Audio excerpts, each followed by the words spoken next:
by just flying this thing in range of their area. So that I thought was really interesting, and people are doing really neat research with it. And I'll say research because you can take it the other way and say, man, you could do some really bad things with this.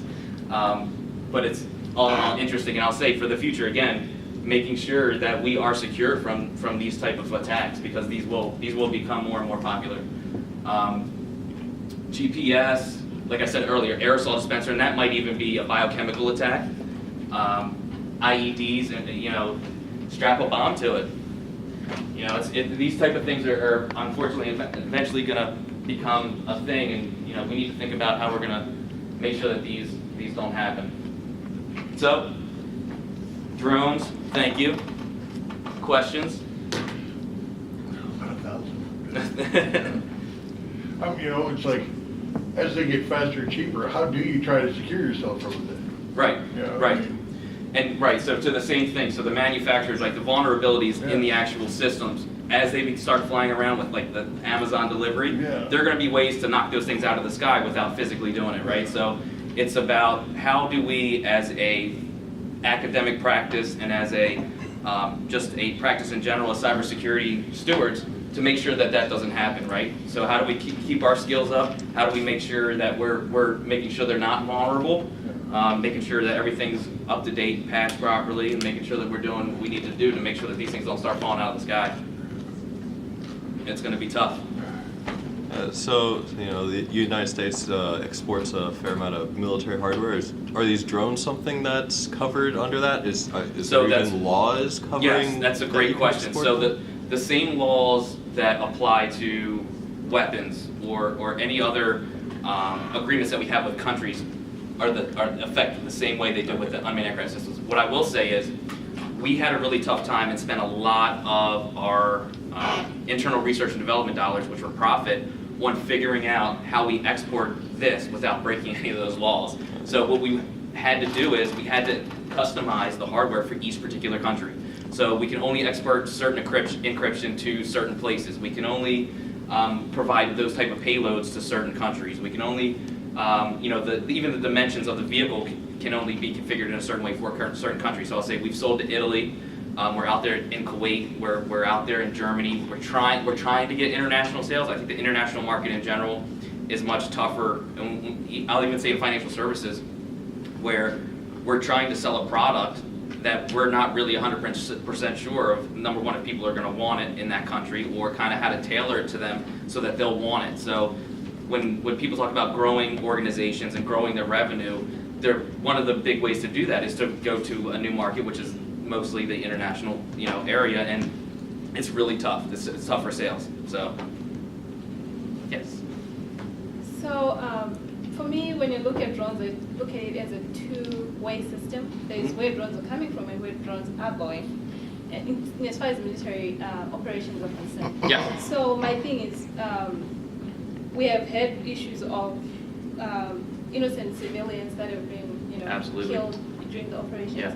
And then we've also heard of missed targets where some drones have hit on hospitals. Yes. And so my question to you is, what's your take on unmanned aircraft systems and human rights violation? Yeah. So I'll speak personally, and it's controversial, and the way I had to think about it, because it went against some of my morality, to your point, because I don't believe in the loss of life, civilian life. I don't think that necessarily all the due diligence is there all the time. It's the government. There's a lot of bureaucracy. There are people, right, where people make mistakes. So it does take the human factor away of making sure that you don't have civilian loss of life. So for me, the way we did these machines, although they could be part of kill missions, they're not armed. They were just surveillance and reconnaissance and intelligence. So that's how I kind of got over it, was that these save soldiers' lives. They do crash. I don't know that the Shadow system ever had any civilian loss of life. The Predator, which we worked on. Well, yeah. Predator, yeah. I didn't work on that program. That was me and my ethics issues. But I mean, to your point, it does go against some of my beliefs as well as. So how do you mitigate the loss of life? So there's a lot of and I don't understand the engineering part of it because I wasn't involved in engineering, but there are factors built into the system that do analyze and look at, number one, you have the eye, so you can see, hopefully, through infrared, how many people are there, and hopefully you have the intelligence and the surveillance data to back up whether there are civilians or not, and you're hitting the right target. I think it's a tough political landscape to navigate. I know that there's spin and all that, so your question's a great one. It's a tough one to answer. There are mitigating factors, but they're not perfect. And again, they're humans, and humans make mistakes. So there will be unfortunately casualties. I just wanted to note, so what happens, you have generally intel analysts that help out with this.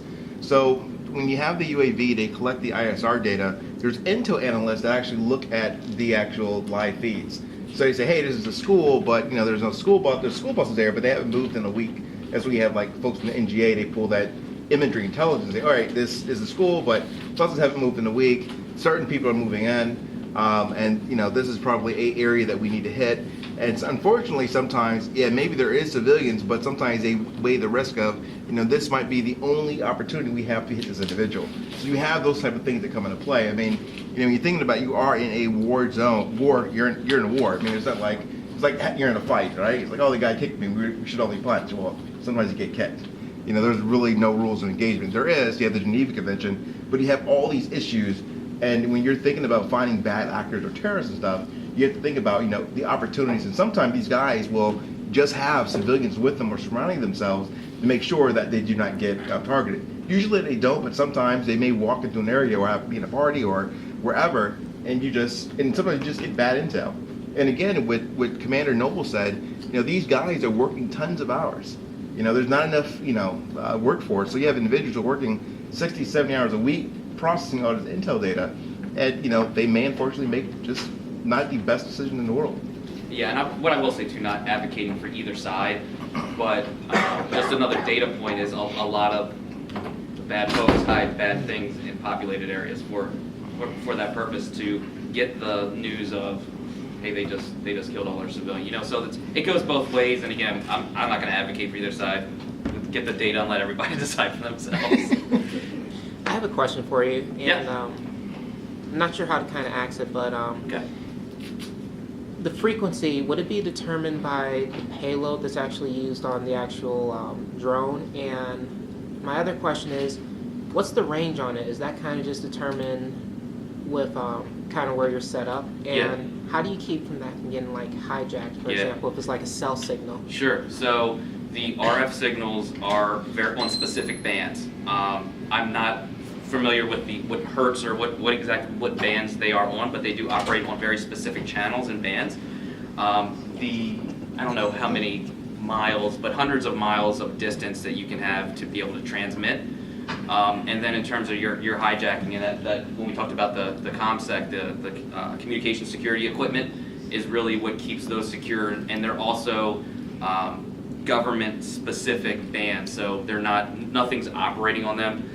Some of them are published, but in the equipment they'll hop frequencies, and they don't publish those within the bands that they operate in. Oh. So they're classified. So unless there's leaked of information, or the person that's trying to hijack it somehow finds it, but they're not known.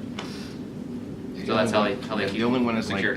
published that's known is KU band. Right. Because that's used in larger aircrafts. But KU band, and you could probably find some old, intelligence guide out on the web, or somebody who asked for Freedom Act information to probably see kind of what the bands are. But the frequencies and all that stuff and the ranges, those are all classified. So I kind of have response to your question with the whole thing about civilians being killed. Sure. Go back to World War II, the bombing as well. Like the question is, whose lives do we want to risk? Is the big issue. Yeah. Do we want to risk our lives? And I'm not going to fight that battle. Their lives. That's Yes. No, you're absolutely right. You're absolutely right. It's the same type of dialogue to have. It's important to talk about. There is no right answer. Right. Right. Everybody kind of has to have their own opinion, and it is what it is. You have a question? You said something, now I'm questioning myself. On the previous slide, Yeah. about one of these things could spray something on you and then track, or spray something on Yes. something and track you? Yeah. How long does that spray stay? Yeah, I'm not familiar with the technology, but I Okay. know they have variable types of some that are chemical and some that are actually, they're almost little microchips that stay much longer. I don't know if that's been deployed to the field, but it's a technology that exists. The tagging of just, it's more like a paint that doesn't last for very long, but that depending on how frequently you shower or whatever, if you don't get the area, if it's on a piece of clothing that doesn't get washed frequently, it can stay there for quite some time. I was thinking of children when you're out Yeah, as a protection from them disappearing. yeah, absolutely. That's a. Yeah, or husbands. Yeah. That goes back to the surveillance, right? You're right, and blackmail. I mean, that's a big deal too. It's not the private detective anymore that's sitting in the car taking pictures and then going to develop the film. It's instant video, images blasted anywhere, Facebook Live, whatever. You want to catch your husband or wife cheating, and you got the picture in the window, and it's on every piece of social media in 5 seconds. That's the type of technology and world we live in right now, and so we really need to think about how we're going to secure ourselves and prevent anything like that from happening where we don't want it to happen. Anything else? Yes? So my question is, what are the laws about drones with like privacy rights? Yeah. Are there any laws with that in that place where like you say, Yeah. a video of like a bunch of people, can you actually go and sue somebody in that video because you don't want to do that? So there is case precedence in, at least I know in Maryland, the same laws that prevent you from recording a phone conversation or filming somebody and then putting their likeness